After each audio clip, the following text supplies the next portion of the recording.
Hi, welcome to Change Your Mind. I'm James Eade, and I live in the divided states of America. And these days are trying for many of us because we are stuck in the way we think, and we have to have someone to blame. And what we are doing is dividing ourselves into camps. And we live in glass houses and throw our stones at each other, and we get surprised when our feet are bloody. So, what are we going to do to unify the country once again? And I think it starts with ourselves, each one of us, because unity does not mean uniformity. We do not have to dress alike, sound alike. We do not have to behave in the same ways. We have to be tolerant of differences. And we have to be part of a community that believes that we are all entitled to life, liberty, and the pursuit of happiness. And as long as we do no harm, we should be grateful to be part of a community that has differences, different thoughts, different feelings, different ways of expressing themselves. And we must learn to be united again as a country. But how do we change our minds? How do we change the way we think? Can we change the way we think? Can we learn tools and techniques to help us? Well, I brought in a guest today to help me figure out some of those tools and techniques. She's a life coach, and her name is Divya Love Wise. I'm going to bring her on right now. Hello, Divya. Hello, how are you? I'm doing well, and I appreciate your coming to help me with this thorny problem. People are talking about civil war. Well, civil war pits brother against sister and hurts all of the children. There's no way that we can allow something like that to happen, but it's getting out of hand. So, as a country, or as an individual, because I think it's an inside job, people have to do it themselves, change the way they think. Can they? Can people do that? When you are a life coach, first, let me ask you, what does a life coach mean? I mean, do you teach people how to live? Do you teach people that there's one way to live and they have to do it that way? How does that work? Well, that's a really good question, Jim. And the short answer is yes. Sometimes I do teach people um, how to live, but in their own authentic way.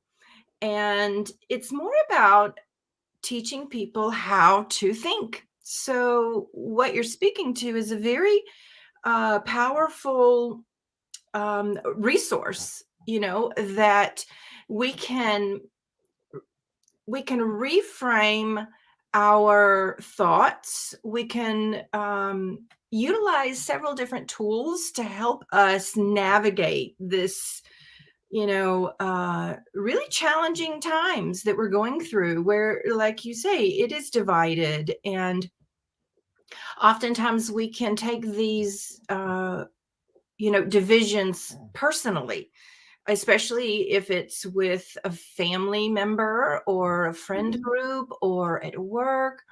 Oftentimes we can revert back to children, where we take the blame for whatever the other person is um, professing that is their challenge, and we can take ownership of that, even though it's not really ours to own, but we've been programmed that way, most of us, since childhood, to keep the peace. And Mm, and usually that's at our own expense. I see. And when you talk about tools, this is really what I'm really interested in is you talk about tools, but I'm having trouble imagining what that really means. Can you elaborate a little bit on that for me?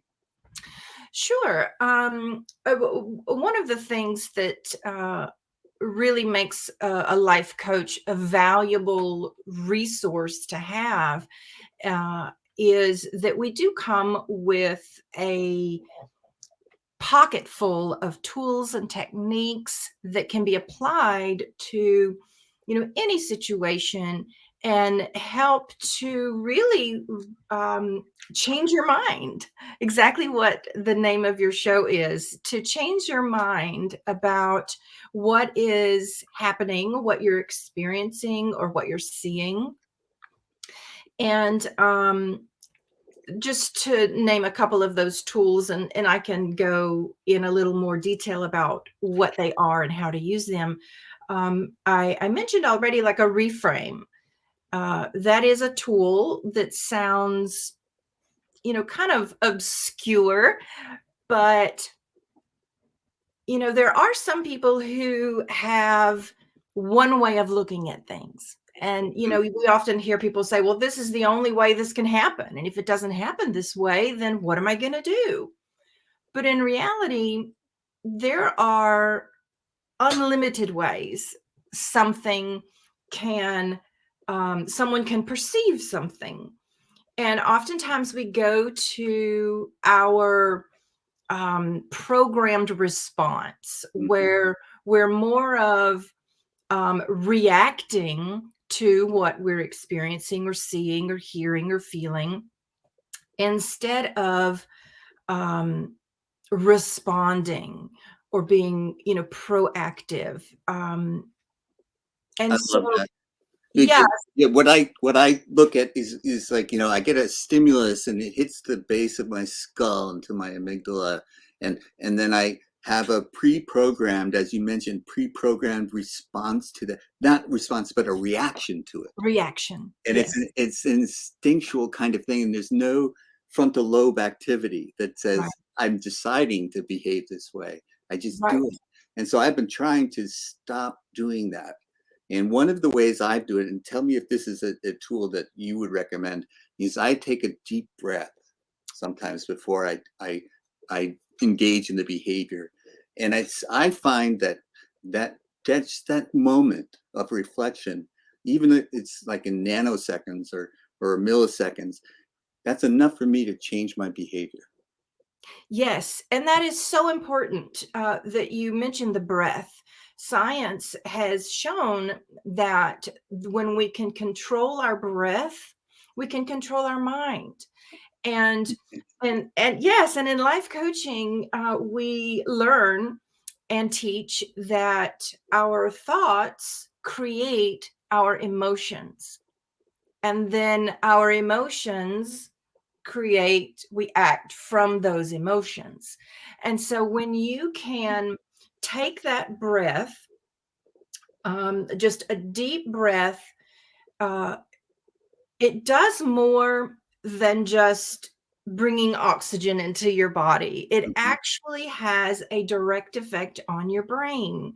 So when you can take a slow breath, it will actually slow your brain so that you're less likely to react out of that pre-programming that is really subconscious Right. and might not be the best response, and it might not even be the way you want to respond. Right.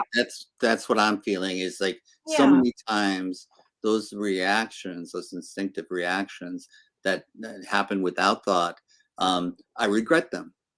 exactly, And so then exactly. I have to make amends. I have to say I'm sorry. I have to try to repair the damage that I've done by really really thoughtless behavior.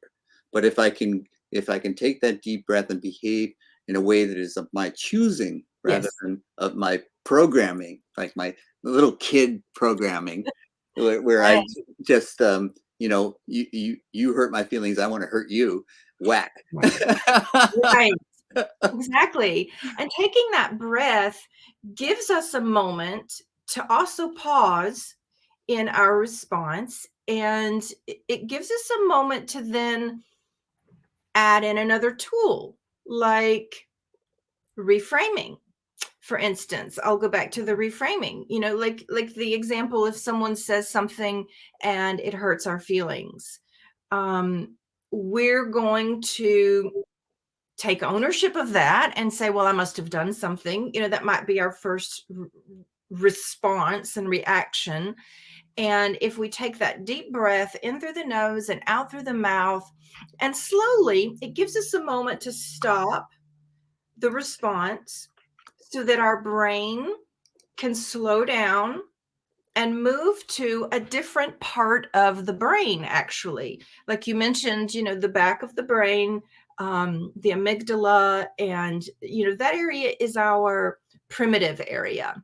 And when we can pause in that breath and actually bring our awareness to the front of the brain, oftentimes the yogis refer to that as the point between the eyebrows, the spiritual eye, the third eye, the sixth chakra. Those are all some common terms. You're actually shifting the energy in your brain. You're shifting the energy from back here in the back, which is the fight or flight, survival, primitive. Freeze, right, You're right, bringing that energy to the frontal lobe of the brain, which right. is actually the part of the brain that holds joy, happiness, love. So when you can pause with that very important breath that you mentioned, you're literally shifting the part of your brain that your response is going to come from. And for me, it's also like that's where the do no harm is. Yes. It's when I can take that breath, and I've felt this often enough that I know it's true. I have no desire to do harm. Yes. I want to, if there's a tense situation, I want to ease the tension, Yes. not escalate it, which I have done in the Right. past. Right. And that's the normal response. And then when we can come from here, it actually opens up the window of our own understanding as to what's actually happening here. Am I really being attacked? Or maybe this person, and this is where we can start reframing. Maybe this person has just had a really hard day. I mean, Yes, maybe they just got out of, not at their best. yeah, maybe they just had a fight with their Right. significant other. Maybe they just got a cancer diagnosis. Maybe, I mean, there's all kinds of things that obviously influence this person and their action towards us. And it's not always about me. It's not Most like of the quit time, taking it personally. Q-tip that's right. that's one of the little phrases that I use that helps me think that you quit taking it personally, because it could be about them and not about you.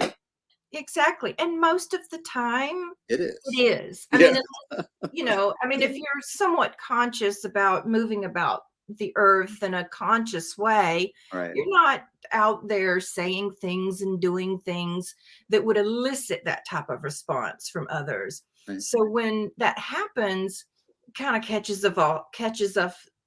us off guard, and then we react Right. from the limbic part of our system and brain, and usually that does not produce the results that we would want. Thinking of my own history, I agree. Now, when we talk about things like, um, for example, when we have as a society where we have these tensions about, like, let's just take immigration for example. we, Okay. we don't want people that aren't that don't look like us, sound like us, or aren't didn't get weren't born where we were born to come into this. And yet we're a country of immigrants. We've all come from someplace else. So Exactly. we want people to come. The Statue of Liberty is there for a reason, to welcome the huddled masses and the Yes. tired and the poor. And so, why are we as a country so divided on this particular issue? And how would you, as a life coach, if I'm really upset about immigration, how would you get me to reframe it, look at it differently? Mm. Just to pick a big topic.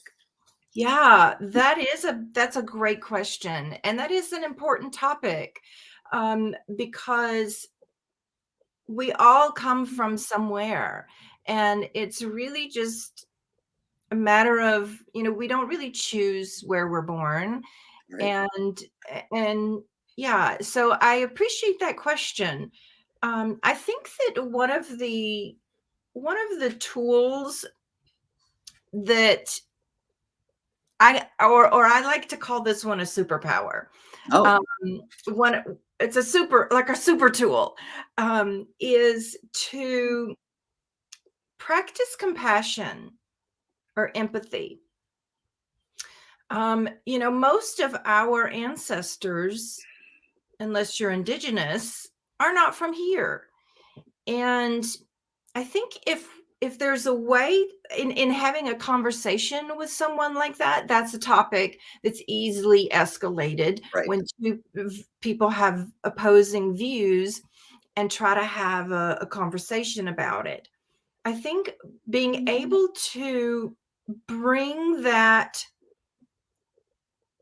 big topic down to a relatable point where you can have a conversation about our ancestors. And well, mine are from Poland and Denmark, and where are yours from, and help people see outside of their limited window. And most of the time when we limit our window of consciousness of what we allow ourselves to see and understand, is that of fear of Yeah, what's different, right. fear of someone's going to get mine or take mine, or whatever I have to hold on to it because others want it, which is usually not true.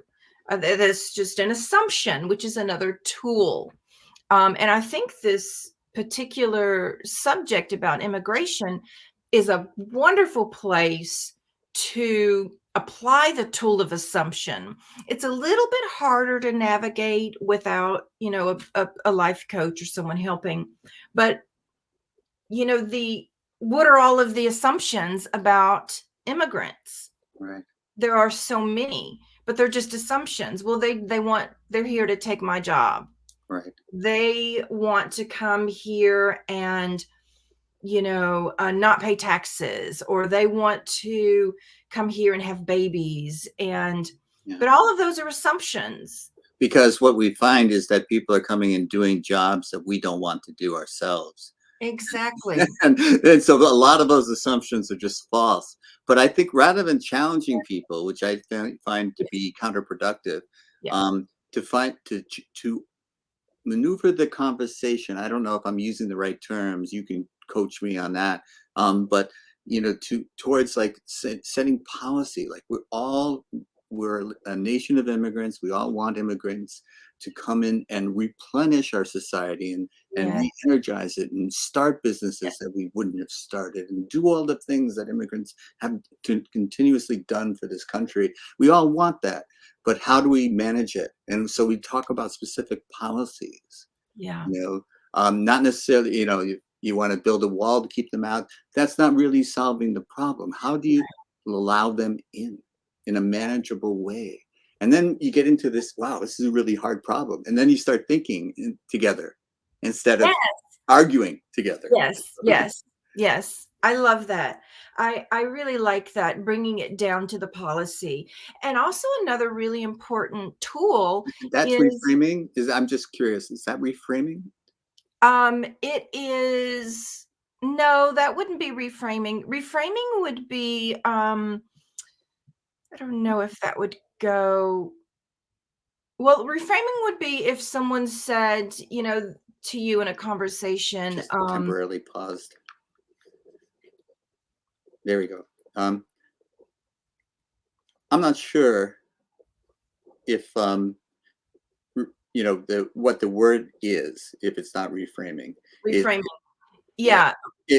But that's the mechanism that I found to be useful for me Yes. in those tricky arguments. Instead of trying to win the argument, Right. finding common ground. Exactly. And I would also add to that, asking good questions, open-ended questions. What that is a coach's best friend I am is so unskillful at that, and I had consciously tried to get better at that. So I know what you're saying. right. It's a great thing. Yeah. It takes Practice. practice. So you want to ask the person questions, become curious Yes. is really I would say take the deep breath. If I were to put these in order Mhm. of importance and even in practicing these tools, I would say take the deep breath and then get curious. Mm. Allow yourself to almost relax into curiosity about, tell me more about that. That's an open-ended question. They can't say yes or no. They have to tell you more about why they feel that way. What is it that's caused you to feel that way? Mhm. Or tell me about an incident where you've encountered an immigrant and tell me about your experience with immigrants. And so asking open-ended questions that are founded on curiosity Right. can really lower the defense response of the other person that you're trying to engage in. That is so true, and often I catch myself mansplaining. You know, Yeah. I have I I really have this character trait where I think if I can just explain the situation to them, they'll understand it and then we'll agree. And it doesn't work like that in real life. You know, it's this technique of using Right. open-ended questioning is far Yeah. more powerful when I can remember. So it's the deep breath, be curious. Yes. Okay. And it's almost like allow yourself to, because our own defenses pop up when something feels like, someone is really being untoward, and that our immediate response usually is to, unless we've practiced these alternatives, is to show up in our own defense. So that's where that deep breath you mentioned is so vital, because that actually has a physiological and neurological implication for us, not for the other person yet, but Right. for us it does. And then we can shift our response from just the primal response of you got me, I'm going to get you now, to here, which is joy and do no harm, Mhm. and then drop in to curiosity. So it's almost like when you're dropping into curiosity, it's challenging to be curious and defensive all at the same time. That's true. I can really get behind that. I think that I'm writing it down because I want to remember, after the breath, Mhm. curiosity. Because I find when I'm curious about something, all of like there's no wanting to win because you're not involved in a contest. Right. You're curious. You just want to Right. know more.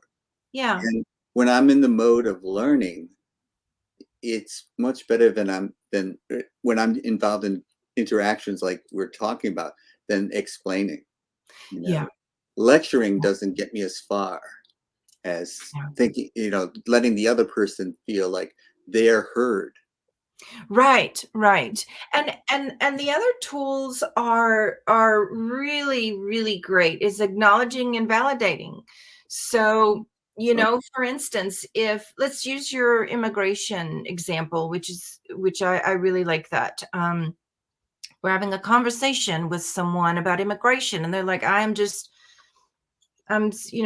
they're saying some things that might not be our thoughts and our feelings and our ideas, and they're against immigrants. And we can then take our deep breath, drop into curiosity, and ask questions about what has happened to lead you to this feeling. It sounds like you're feeling really strongly about that. So I'm curious what led you to have these strong beliefs. And then maybe they may say, gosh, I we had my granddad, they tell you a story yeah, right, right. of whatever it is. And what you say is, you just acknowledge them. It doesn't mean you Right. agree with them. You're Right. just acknowledging and validating what they're saying. And every time you do that, they drop their defenses a little bit and they feel heard and seen. And then that opens them up to hear more of that lecture or whatever, the Right. thoughts that we have that think would be beneficial. It's kind of it's like going around the corner to achieve the same thing, not really changing their minds, but more about showing them that you hear them and you see them. So you would say, regardless of what the person says to you, whatever story it is that has led them to have these strong thoughts and feelings, you say, gosh, I think anybody in that position would feel the same way. It's understandable. Give Rather than challenge them and say you exactly. shouldn't. Yeah. Yeah. Okay. Yeah, Yeah. you just say yes, of course. Right. Anyone who would had to have experienced that would probably feel the same way.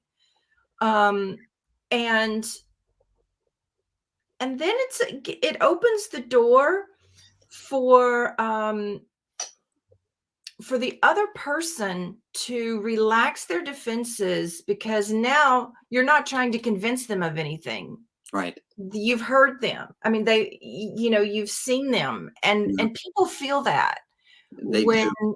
they Yes. feel when they've been heard and seen, as opposed to when someone is trying to convince them of something that they're really strongly against. They're Right. just going to be That. Yeah. non-receptive. They're not going to be receptive to it. The door closes. Yes. Yes, Well, yes. Divya Love Wise, thank you for joining me. I'm getting a little bug in my ear telling me I don't have any more time. So I will tell you this, though. This idea of life coach, I was a little bit skeptical. And after listening to you talk, I can see how these things have really helped me. And I think you've changed my mind. Thank Good. you. Thank you So for that. I'm going to say goodbye to you now, address my viewing audience. Hi, Mom. And I hope to have you back on at another date and time. Thank you Thank again. you. Bye-bye. All right, that was Divya Love Wise, a life coach. And this has been Change Your Mind. And you want to think about how can you reframe is a new word that I learned, not a new word, but of course, it's a new application for me. How can I reframe discussions or reframe whatever it is that we're discussing or talking about or arguing about, and reframe the way I address it? And a couple of tools that were taught to us today: a deep breath, a slow breath to relax, and then go from the back of your brain with your instincts and your reaction or your reactions to the front of your brain, where you have your responses, your well thought out responses, where you can experience joy, where you can do no harm, where you're that type of thinker, that type of uh, um, person involved in a discussion that could get tense, but it's up to you to keep it de-escalated and to keep it productive and to get along with each other so that we are united, not divided. And that has been Change Your Mind. Thank you very much. We're going to end the broadcast now, and have a good weekend, a safe weekend, and we will see you again. Bye-bye.